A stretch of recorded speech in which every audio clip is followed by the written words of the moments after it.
And welcome back, everyone. Welcome back. Hope you enjoyed that break. Hope you are all ready for the second half of the broadcast. We are done with the upper bracket. We are here in the lower bracket where players are being eliminated, where we have some Protoss on Protoss action. I'm, of course, your host Live VIP. I'm not alone. I'm joined by the one, the only, the hero of the wasteland, the savior of esports. Everyone, welcome Kuro to the stream. Why, hello there. Or should I say, dzień dobry? Hey, dzień dobry, Fabi. Dzień dobry. Here we go. We also have predictions. You have a couple of minutes. You have maybe a 1 minute from hearing this message to place your bets on who you think is going to advance on to face off against Rail in the next round. Yes, and we are now here. Loaded into Gressman LE, and we are looking at our first Protoss player, the red Protoss, representing Psystorm Gaming. It is Gerald.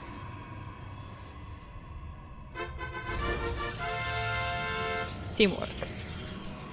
And spawning in the top left-hand corner of Gressman, we have the blue Protoss player representing Team Blazer. It is Krystianer. Yeah, for those who don't know, I have been doing the production today, but Light is still doing the observing.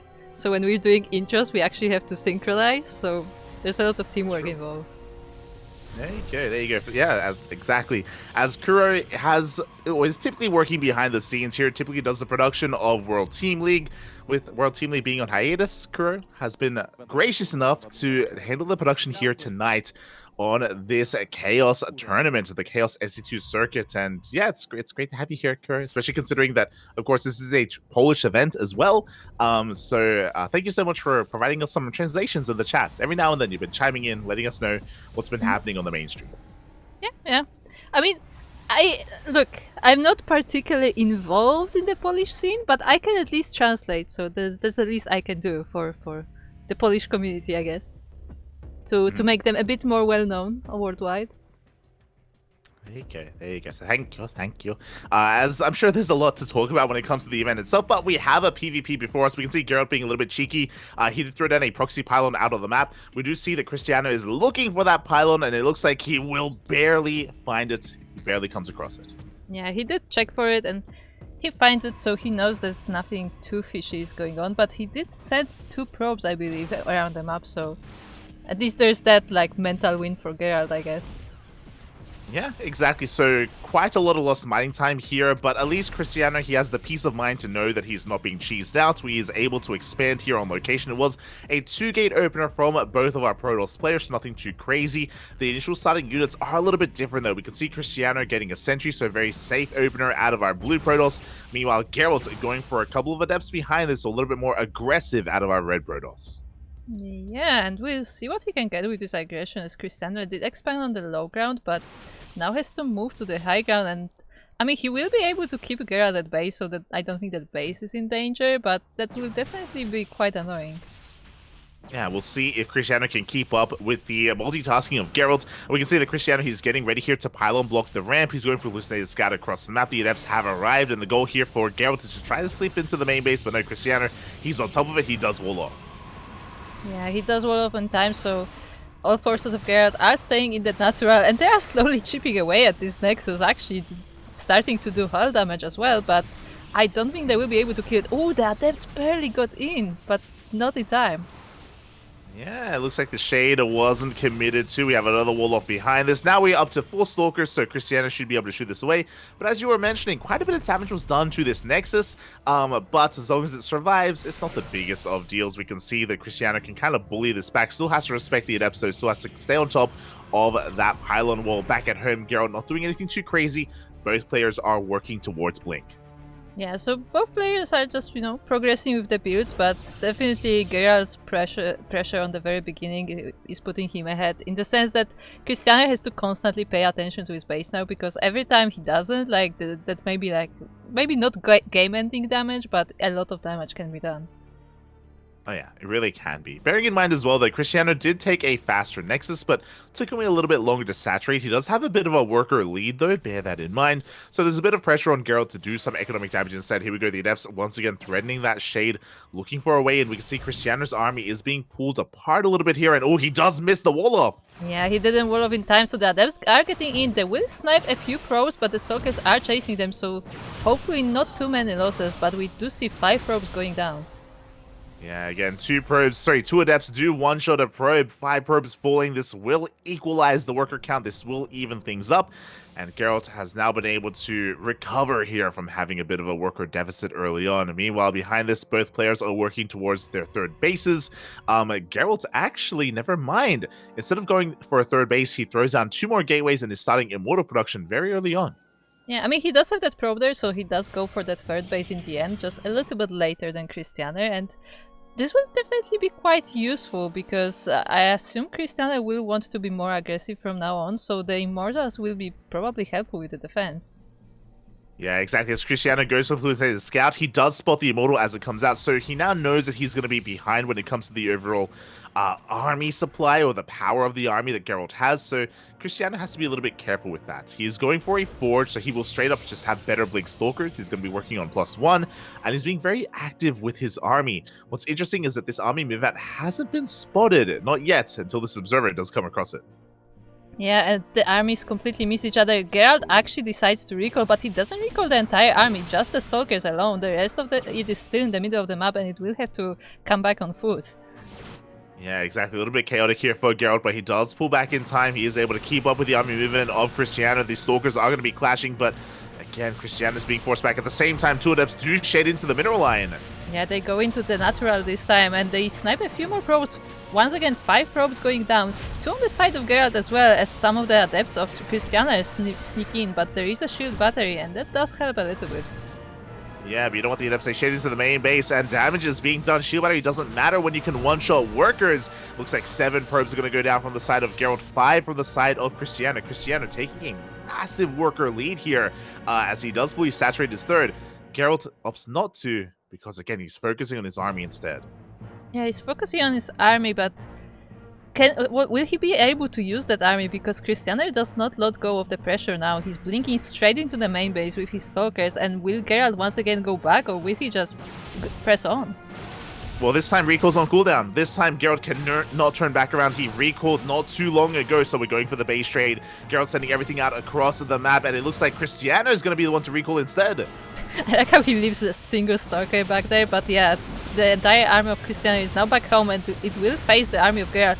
The Immortal will definitely help you with how many stalkers there are, but I think Krystianer has overpowering numbers. Yeah, exactly. The Immortals are being focused down. We do see the one on the right-hand side is going to get picked off as well. So good pickoffs here from Krystianer. But there's no shield battery. There's no shield battery here on the high ground. It only just now starts. His army is falling. Yeah, his army is starting to fall. The stalkers are focusing the army of Krystianer. The Immortals, one did fall, the other one is quite low, but now the Immortal of Krystianer is here as well. Yeah, that defensive Immortal is going to be massive. The shield battery is still halfway done. We need a little bit more time. Krystianer, all he has to do is defend. Gerald is very committed with this push. The Immortal is exposed, and Gerald will lose it. Yeah, Gerald does lose that Immortal. He is forced back. He's the warp is almost flies straight into the stalkers, but fortunately there's not too many of them left anymore. It's mostly Zealots for Krystianer. Exactly. Zealots are all he could warp in at the time. Krystianer does hold on. He still has an economic lead, but because he was forced to pull the boys earlier and because things were so chaotic, Gerald has been able to even things up for the most part. We see a 4th base on the way, but Gerald is still being active on the map, still looking to try and apply some pressure. Yes, indeed, and we'll see what kind of pressure he can do, because he is going for glaives, of all things, together with the Darkshine, so I guess Gerald is definitely committed to being aggressive here. Yeah, he really is, as we do force a cancel on the 4th base. Glaives is going to be a really interesting one. It is a very committed upgrade as well. Glaive adepts don't scale amazingly, but they do provide for a really powerful push, a really powerful full attack. At the same time, there's that Darkshine you were talking about as well, so very committed tech-wise. Geralt is going to be in favor of not going for a 4th base, so he's going to be falling behind again economically. Yeah, and it may snowball over time, as Gerald is taking his 4th, but only now, and Krystianer is on the offensive now. Does Gerald have enough army to defend this? He has all of these adepts, and the glaives are finished, I think, but yeah, can he snipe the Immortals with the glaive adepts, as I've seen before? Well, can he snipe the observer? He may go for the light Oh. VIP maneuver, which is you snipe the observer and then DTs keep you alive or even win you the game. Right now, the armies are about to clash. We do see the Immortals are going to be going down as well. Krystianer just diving on the army. Yeah, the Zealots trap all of the Adepts. They are shading out, but it takes a while before they teleport. And the army of Gerald is actually not looking that impressive, but ooh, he does. He does snipe the observer. He snipes the observer. He can warp in defensive DTs, but for now he's warping in Adepts instead. At the same time, he does have DTs across the map wreaking havoc. Probes are going down. The Robo is depowered as well. Krystianer, he does have an observer on the map, but he can't make any more. Yeah, but where is that one observer that he has? Yeah, exactly. Meanwhile, we do have the natural base being sieged upon. It looks like Krystianer is breaking on through. Meanwhile, Zelda just wreaking havoc at the third base as well. Gerald, he's losing so many workers. The observer of Krystianer is meeting up with the main army. But Krystianer actually decides to recall, but he leaves his Immortal there. I mean, he has a warp base to evacuate, but he will be chased. And I mean, I'm not sure what Gerald has to do right now. Well, who is ahead? Because Gerald has destroyed the main base of Krystianer pretty much, but he suffered so many losses on his side. the recall was ill-advised because it didn't recall the observer. Without the observer, this recall does nothing. The base is still under threat. The observer finally comes back home, so Krystianer's going to be able to hold on to his forward base here, but Geralt is all in. Geralt, he's the one who needs to do damage right now, and he is slowly breaking on through. The Stalkers of Krystianer are struggling, but we have the overcharge. Yeah, we have the overcharge, also an interesting SimCity in the third base, but the DTs are still ongoing. They're still in the main base, still dealing more damage, and Gerald is blinking his Stalkers. He has a Warp Piece here for reinforcements as well.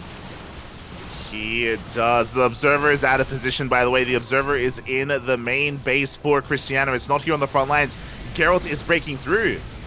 Yeah, he's starting to break through. Definitely, there's a cannon in this whole SimCity, which definitely helps with the defense. And I'm afraid Geralt is starting to run out of units.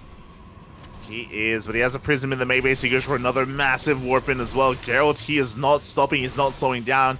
But I don't know if he really has enough. That's the problem. Like, as you mentioned yourself, Geralt, he doesn't have too many units active on the map right now. But Krystianer, likewise, is also being pulled apart. Yeah, that he is, as his buildings are constantly being depowered. But at the same time, Geralt's army is starting to be cleaned up. The one in the main base is still going strong, but there is more reinforcements for Krystianer as well. So depowering there over the cannon as well, but the Zealot warp in here is enough. Krystianer, he does defend, and now Geralt is in a really rough position. He is on 4 bases, yes, but he doesn't have a high worker count. He's barely saturated on 3 bases, and he just lost his entire army. Yeah, his army is non-existent. It's just these few Stalkers and few Adepts. Meanwhile, Krystianer has been building up a count of Zealots, actually, which is also interesting, but his bases look pretty fine. Yeah, exactly. Like, sure, things were looking really scary for him for a while there, but Krystianer, he stabilized, he has settled everything down, he can focus on rebuilding his army. It's going to take a while. He has to wait for a couple more warp-ins. He has to wait for his Warp Prism especially, and of course observers. But once they come out, then he can be active on the map. And Krystianer, Geralt, he still has some catching up to do. Yeah, but he will try to stay on the offensive, and he will actually miss the army of Krystianer, so we may see a bit of a base trade once again. But oh, the Warp Prism actually goes down. Prism goes down, but we have Adepts here at the 4th base of Krystianer. Oh my god, these Adepts getting so many probe kills as well. They can one-shot workers at the same time. We have another army of Krystianer going for a counterattack. Yeah, the Zealots are running straight into the army of Geralt, and this is not a big army. The Zealots are actually going straight through it, and it's even getting sandwiched. Yeah, exactly. We have a sandwich. We have the flank coming in from Krystianer. He has observers with his main army as well, so in case there are DTs, he can deal with it. And now Krystianer is going to snowball out of control. GG gets called, and Krystianer takes game number 1.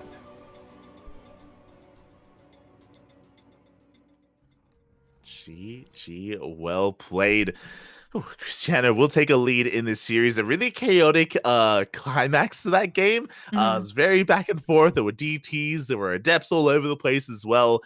But again, Krystianer, for the most part, it did feel like for a lot of that game, he was one step ahead of Geralt. He was able to outmaneuver him a couple too many times and always maintain an economic lead. Yeah, like it felt like every time like Krystianer was going for something, like Gerald was like one step behind. Like every time Krystianer was taking a base, like Gerald was also taking a base, but like just a little bit later, and you know, over time, like it all snowballs. Mhm. It really did. It really did. Which is surprising. Like, I know earlier when Asher was here, we were both praising Krystianer and Gerald. You know, they are some of the best Protoss players in Poland right now. They're both very strong, very powerful. But when I think of them, I kind of it's not as extreme, but I kind of think of like the nice and Haas dichotomy that they have over in Taiwan, where in my mind at least, Krystianer, he's more of an aggressive player and Geralt is more of a macro-oriented player. But yeah, we kind of had the role reversal here in game one. You know, we kind of had the opposite in a way, where Krystianer, he was more concerned with like getting his third base, his fourth base up and running, you know, getting his economy going. And Geralt, he was more the player that was just being very aggressive instead. Indeed. As if some people were wondering, by the way, because you were talking about how we didn't have time to talk about the tournament itself. Because I got out of the game and I saw the chat again and I thought it was very funny when I wanted to notify, you know, the other stream that Asher has went to bed, so it's just the two of us, and I wrote it in Polish. And Indy was like, "Oh my god, Kuro is speaking Polish." Hold on. She is Polish. And that was like that moment of realization he had on the stream. It was great. There you go. There you go. Meanwhile, there were people asking in the chat about predictions. Predictions, they were open. The They predictions were were open. open and they closed. Yeah, for the entire series. So if you didn't manage to place your bets, well, too late. You're gonna have to wait for the next series instead, as we are diving into game number 2. That we are, and we are now on Dragon's Case, Ali. Once again, looking at our red Protoss player, it is representing System Gaming and Poland, of course. It is Gerald.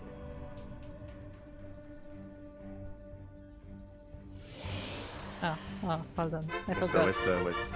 Yeah, there you go. And spawning in the bottom right hand corner of Dragon Scales, we have his opponent. We have the player currently leading the series 1-0. Representing Team Blazer, it is Krystianer.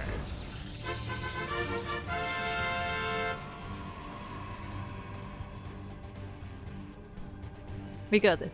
It's all good. There we go. And we are getting here into game number 2. As we were just talking about as well, it was really interesting to see Geralt be the hyper-aggressive player as opposed to what at least I'm used to seeing. So we'll see if that is the case again, as Geralt does have his probe active out of the map. Yes, indeed. It looks like he does like to hide his pylons a little bit around the map. Or maybe this is actually for something this time and not just to hide. Yeah, we'll keep an eye on that probe. For the timing, we have 2 gate openers all around from both players. Really interesting because it is very common to go for gate expands on Dragon Scales just because of the ramp here at the natural base. But neither player is willing to be economic this game. It looks like both players are respecting each other quite a lot, or quite scared of each other, quite scared of each other's aggression.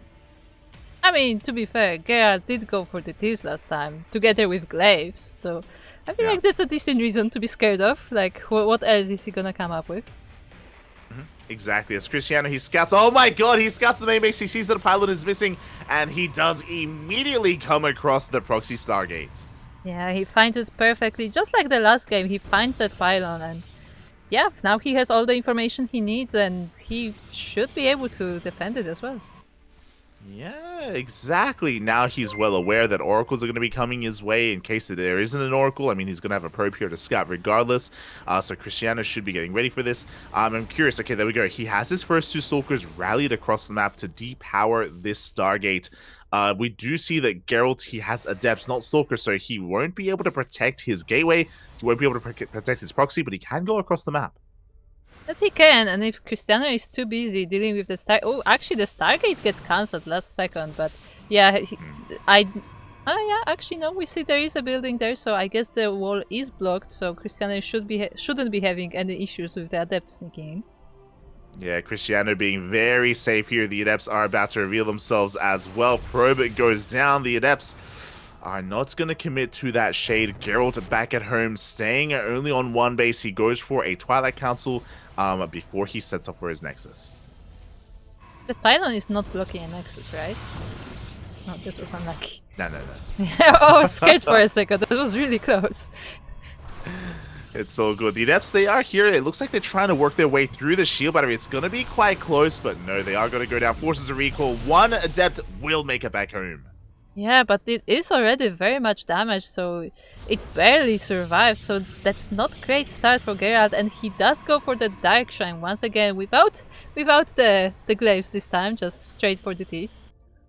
Yeah, so he had Blink on the way, and he, at the last second, changed his mind. He cancelled Blink, and he throws down the Dark Shrine instead. So very committed here out of Gerald. Now, we'll see if he can survive long enough, because there's a lot of Stalkers out from Krystianer. He's warping across the map. Before we can even talk about DTs, will he live long enough? Yeah, will he even get there? Because the Stalkers of Krystianer are already in his natural base. There is a shield battery, which is nice from Gerald, but he doesn't have a lot of units out.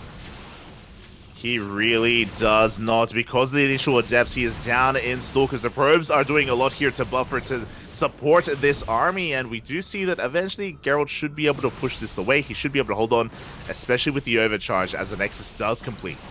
I mean, sure, the probes do a lot to buffer, but that also means the probes are going down, and Gerald is already a little bit behind on workers, and it doesn't look like Krystianer is about to stop. Yeah, he warps in another wave of Stalkers. He is not slowing down. He's not turning around at all. He wants to force the activation of that overcharge. He is chipping away at that Nexus. The Dark Shrine has completed. There is no proxy pylon out on the map, so the DTs have to be warped in back at home. And Krystianer's playing this out safe. He does have a Robo back at home as well for detection. Yeah, he does have the Robo, and the Observer is already on the way, so it should not be denied this time. And I guess this is more of a question where that Observer is going to be, but for now, all Gerald can do is warp in straight at home and just walk all the way across the map. Yeah, there we go. DT is welling across the map. He does regain control of his own natural base, but he's down in workers because he lost so many trying to defend. And again, the big reason for that is because of how poorly the early game went for him because of the cancelled Stargate and all the delays and all the tech switches. Gerald did find himself behind, but he is here across the map, and he does delay the third base at least. That's a little bit nice, little bit of damage. Also, it looks like that DT is kind of a scouting DT. He's becoming a ground observer. Yeah, I appreciate that we're just waiting for the opportune moment to go in. There is an observer here at the natural base, so Geralt, he has to be careful. He gets eyes on the Nexus, and he's gonna be able to get another cancel.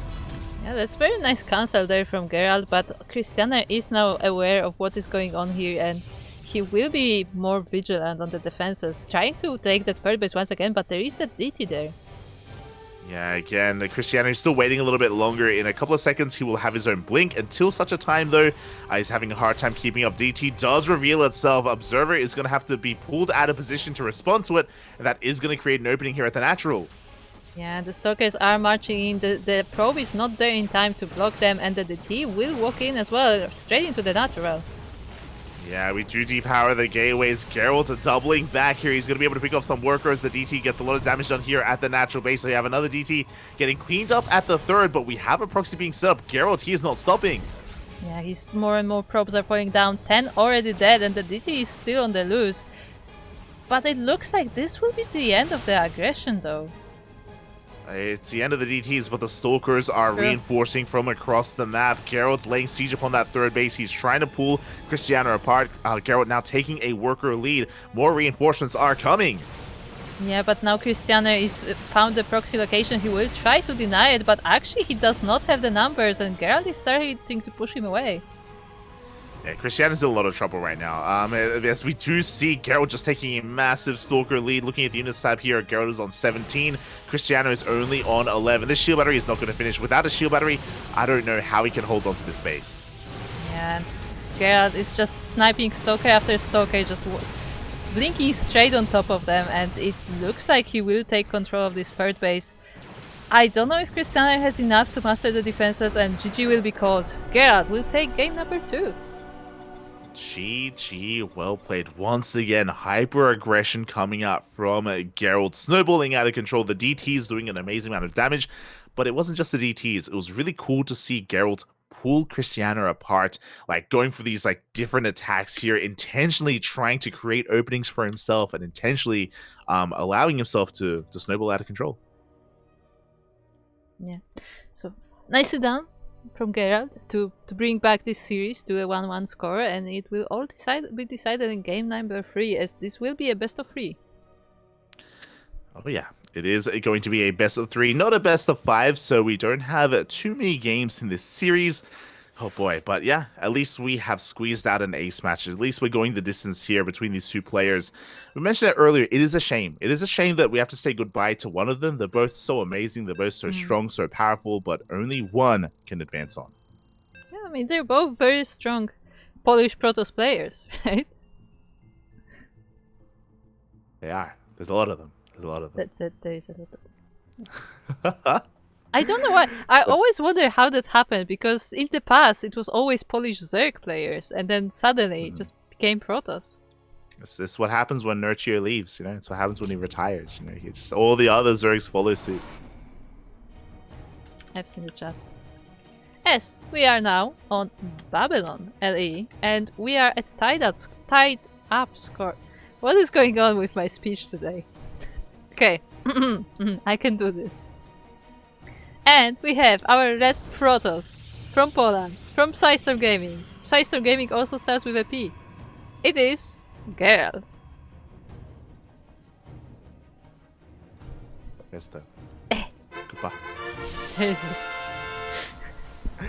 And spawning in the top left-hand corner of Babylon, we have his opponent. We have the pink Polish Protoss player representing Team Blazer. It is Krystianer. Like, production, casting, buttons. It's just too many layers. Too many layers. Buttons. Is it possible to set up hotkeys for the Discord soundboard, or is that not a thing? I possibly, but I actually have it on my Stream Deck. Oh, okay. Yeah, I just have it on my Stream Deck. Okay. There you go. I just sometimes like.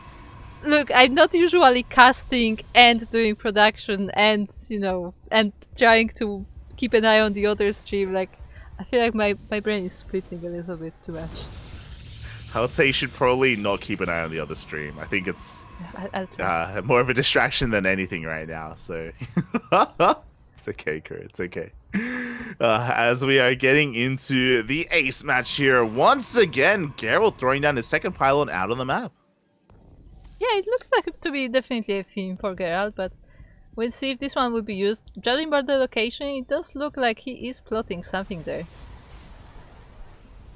Yeah, exactly. The probe is sticking around, so this is looking like a proxy Stargate once again, but we'll keep an eye on things as, yep, there we go. The Stargate is thrown down. This time, Krystianer, he is scouting for it, he's looking for it, but he's looking in the wrong location. Eventually, he will come across this as he has a second probe on the map, but it's going to be a much later scout compared to the previous game. Yeah, like he will find it, and he will find it fairly soon as well, but it's definitely later than the previous 2 games. But I feel like after the last 2 games, you kinda expect Gerald to do it. Like, it seems to be a consistent thing for him. Yeah, and there we go. Krystianer, he does confirm he does spot that Stargate. He's sending his probes across the map immediately. Meanwhile, I like this from Gerald. He slipped past the Stalkers, and he's going to be able to pylon block the natural base. Oh, that is very nice, because in the past, Gerald was definitely slightly lower on the probe count in the early game, so blocking that natural base may be actually really nice. And this time, he is not denied that proxy either. Yeah, so this is a kind of a better thing for Krystianer. Because he scouted this later, the Stargate finishes, which means it's going to be committed to, and we will depower and deny that proxy Oracle. Yeah, the Oracle does not come out in the end, and the block was destroyed as well, so Krystianer is technically free to expand, as long as he deals with this Adept, of course. Yeah, I would say Krystianer is actually ahead right now. He's actually in a really good position. Sure, he doesn't have a Nexus, but he has a much faster Twilight Council to get into Blink. We do commit to the Shade. These Adepts are going to be going down. Yeah, these Adepts will be dealt with, and that means that Krystianer can take this base freely. I mean, this Adept is still alive. The Adept is still alive!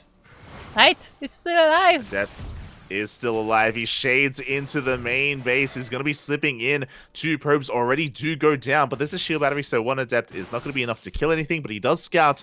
the blink. Yeah, that will be able to at least get all the information possible, and eventually it will go down. But I mean, there was a bit of a delay on Krystianer's Nexus, so that's definitely nice. But it looks like Krystianer may not even want to expand it at all.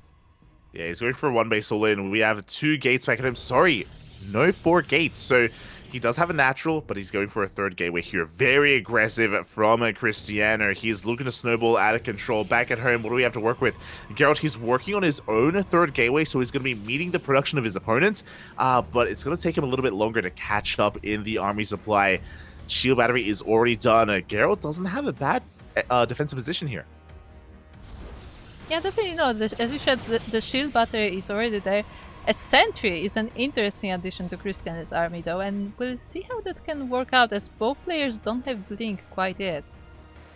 Yeah, but there is going to be a timing, a window where Krystianer has blink and Gerald does not. So we'll see how well he can make use of that. He's going to have a force field as well, but pushing up a ramp, trying to break this this position here is still going to be very difficult for Krystianer to pull off. Yeah, for now it looks like Krystianer is trying to distract Gerald a little bit with these adepts, and he may even try to blink straight into the main base. Yeah, here we go. We have high ground vision with that hallucination. We do bypass the army. We bypass all of those, all those shield batteries as well. We get into the main. We don't have too many stalkers. Yeah, we don't have too many stalkers, but that means that Gerald does have to split his own army as well, so the natural should be open, but it looks like he was able to fend off the attack over there as well. Yeah, exactly. Krystianer didn't find his way in. He's bleeding out a little bit of too many units here as well. Gerald did lose 5 probes though, and that was pretty necessary. Krystianer's natural base was a lot later compared to Gerald, so he had to do some kind of economic damage. So after all said and done, would you say they are even now? Yeah, like for the most part, everything has evened up. We have an even worker count. We have even upgrades as well. Krystianer is down a robo, so if Gerald wants to, wow, both of them, they both go for Dark Shrines. Sure, anytime Dark Shrine. But I feel like there's also a little bit of a different problem in that Gerald does have a few more stalkers than Krystianer does right now, although he is warping in more, so it looks like Gerald won't be able to get any damage done over here. Yeah, without high ground vision to try to maybe go into the main base, Gerald, he's not going to find too much damage here. Not without, like, I don't know, some way to force the army out of position. Speaking of, there we go, Observer is coming out. With that Observer, Gerald, he's going to be able to go into the main if he so chooses. I mean, he may try, but I feel like Krystianer is also aware of the army sharking about, and he is repositioning his stalkers quite a lot, but it looks like instead of attacking Gerald, he's looking for more of a scout. Yeah, he does see the Dark Shrine. He now is aware of his opponent's capabilities here of Dark Templar, so he should be working on detection back at home. Meanwhile, I cannot say the same about Krystianer. Krystianer, he hasn't scouted the main base at all. He doesn't know what the follow-up tech is. He doesn't know he needs detection. He doesn't have a robo. He doesn't have a Stargate. He doesn't have anything. Yeah, that's actually really dangerous right now, as you said, Gerald is aware of what Krystianer is planning, so he can prepare accordingly, but if Krystianer doesn't, like, even if it ends up in a base trade, like, he may just not have anything for defense. Yeah, this may just end the game. We now have a robo on the way here at the natural, but we don't have any detection right now, so these DTs are going to do a lot of damage. Is he gonna snipe his Dark Shine? That would be pretty funny. If he wanted to, he could, but there it is. GG gets called, and Gerald will take the series 2-1, taking it with the Invisible Man. Yeah, the Invisible Man do take it, and Gerald will be the one moving on, and he will be moving on to face none other than Rail. GG, well played. Fun fact, this happened earlier today as well. In the KSL, the Korean StarCraft League. I was casting, God, who was I casting? I think it was Nightmare versus Classic, if I'm not mistaken, or maybe a different PvP. But yeah, it does happen from time to time, where in a PvP, if DT show up and you don't have any detection, that's game. That's it's just a checkmate move. That is definitely the case, like, and the players know that as well, like, they just see the DT and like, yeah, sorry, like, I don't have detection before I get any, like, it's gonna be forever, so it's basically just a lost game at that point. Yep, Yeah, exactly, exactly. Doesn't happen too often. As I say that, it Hmm. happened twice on stream today. But I probably it doesn't happen too often. But it is a dynamic that does occur here in PvP. It's a little bit anticlimactic, but it is a checkmate move, and very well done by Gerald there to take the series in the end. He eliminates Krystianer from the tournament. I'm sure not the way he wanted to go out, but at least he forced the ace match. At least Krystianer was able to work for it, and I hope he's not too upset with his performance today. Really well done by Krystianer as he bows out.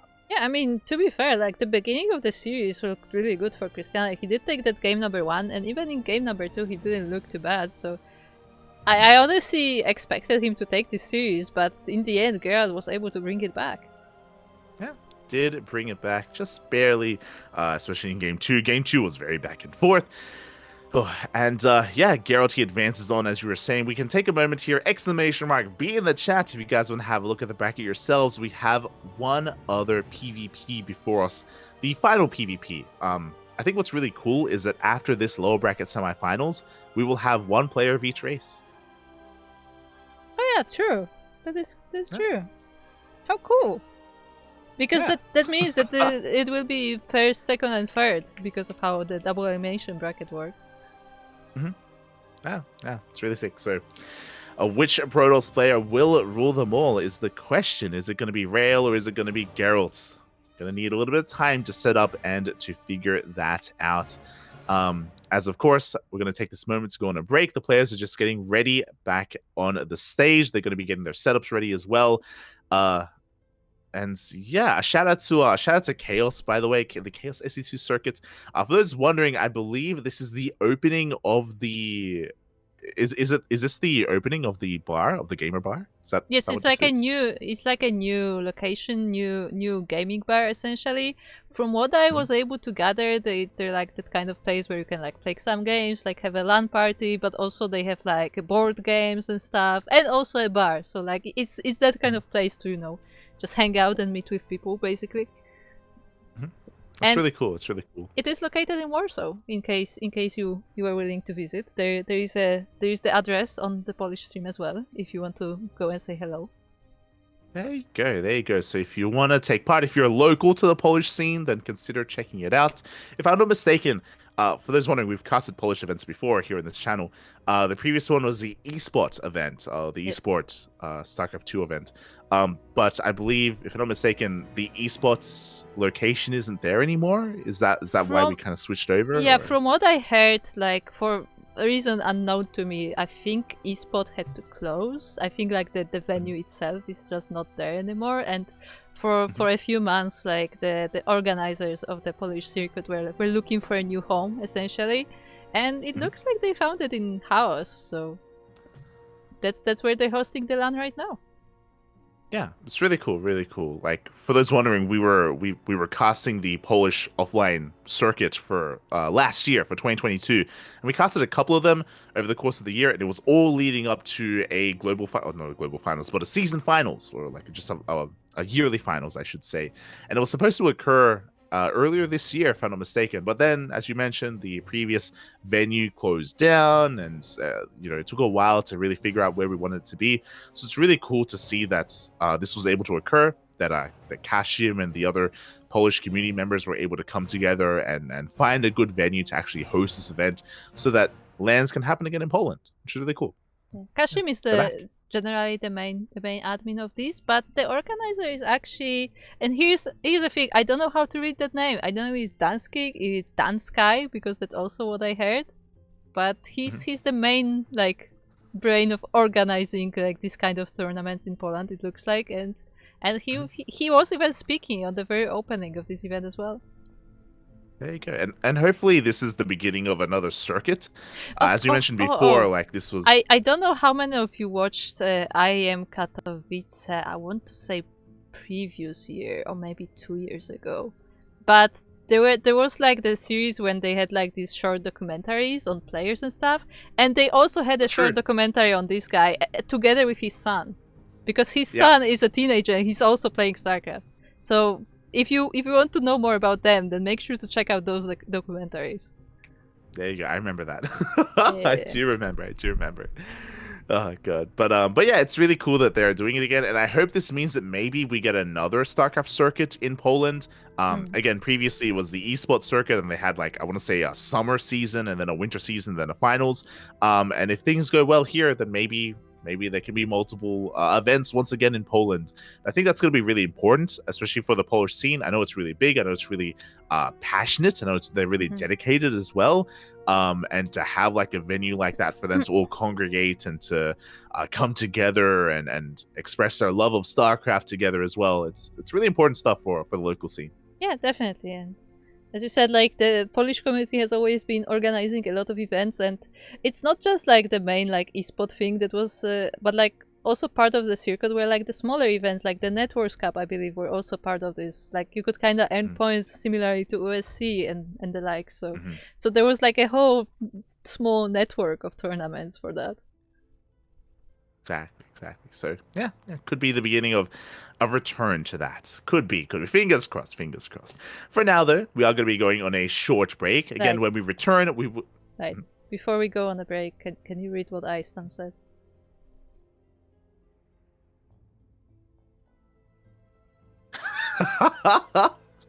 So far, it has been a smoothly run event. Could even say it's been well polished. Oh, can I time out Aistan? Can I? Hold on. Exclamation mark Funada Aistan. There we go. We have an answer for this. There you go. Shaking my head. But we're going to be going on a short break. When we return, we'll have our next and our final PvP. We're going to be coming back with Gerald versus Rail. See you soon.